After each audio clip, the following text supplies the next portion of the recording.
Hello, in this video we are going to talk about the ratio analysis for Campbell's Soup Company. Hello.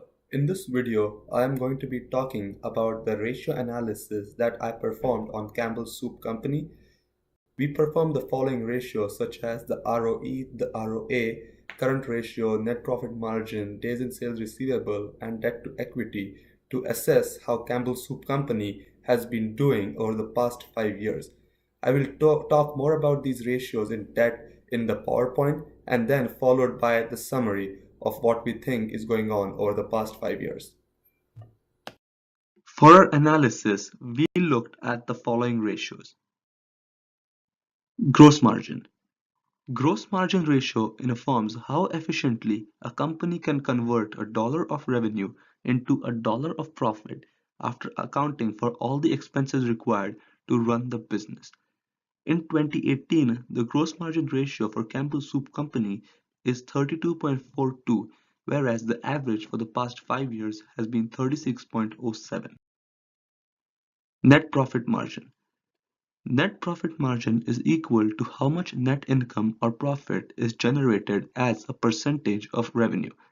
In 2018, the net profit margin for Campbell's Soup Company was 3.01, whereas the average for the past 5 years has been 8.52.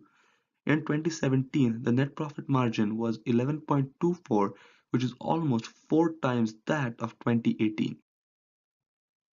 Return on equity or ROE. ROE is calculated by dividing net income by shareholders' equity. ROE is considered a measure of how effectively management is using a company's assets to create profits. In 2018, the ROE for Campbell's Soup Company was 19, whereas the average for the past 5 years has been 48.7. In 2017, the ROE was 53.9, which is 3 times that of the ROE of 2018. Return on assets or ROA. ROA measures how efficiently a company's management is in generating profits from their assets. In 2018, the ROA was 1.79 and the average for the past 5 years has been 8.92. Hence, we can see that the ROA for 2018 is almost 5 times less than the average of the past 5 years. Current ratio. Current ratio is a liquidity ratio that measures a company's ability to pay short-term obligations or those due within 1 year. In 2018, the current ratio was 0.63, whereas the average for the past 5 years has been 0.72. Days in sales receivable. Days in sales receivable is a measure of the average number of days that it takes a company to collect payments after a sale has been made.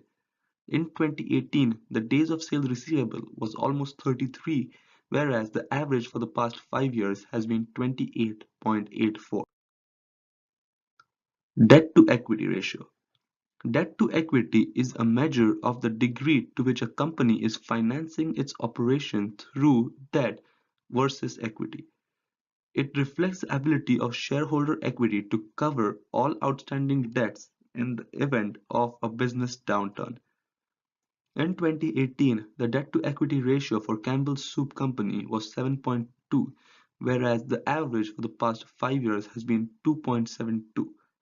In 2017, the debt-to-equity ratio was 2.1, which is 3 times less than 2018. We will discuss more about these ratios in the summary. Summary. The profitability of Campbell's Soup is on a significant downturn in the past 5 years. Its gross margin ratio and net profit margin ratios have fallen when compared to the 5-year average, whereas on the other hand, their revenue has remained stable for the past 4 years, which means their expenses have been increasing. Hence, Campbell's Soup needs to cut down on its expenses or generate more revenue to increase its profit, as Campbell's Soup has not been generating enough profit as it used to over the past 5 years. There has also been a significant downward trend in the ROE and the ROA, and an increase in the days in sales receivable ratios for Campbell's Soup, which is not a good sign.